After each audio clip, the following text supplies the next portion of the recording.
I now recognize the chair of the subcommittee on housing, community development, and insurance, the gentleman from Missouri, Mr. Cleaver, for 1 minute. Thank you, Madam Chair. Gas prices fell this week to a national average of $4.67, which is 12 cents lower than it was last week. So inflation is coming down, but nevertheless, we do have inflation and elevated consumer prices, which are hitting our people in this country. The impact of inflation is felt particularly hard among low and moderate income Americans who have tight budgets and lack discretionary income. However, as much as we are concerned about prices, we must not forget that housing is the single largest expense for American families.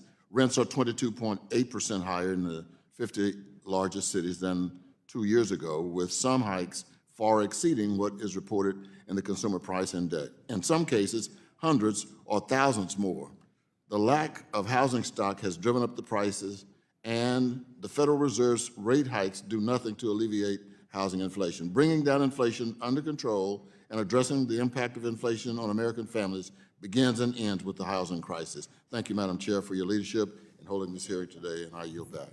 Thank you, Mr. Cleaver. I now recognize the ranking member of the Subcommittee on Housing, Community Development, and Insurance, the gentleman from Arkansas, Mr. Hill, for 1 minute.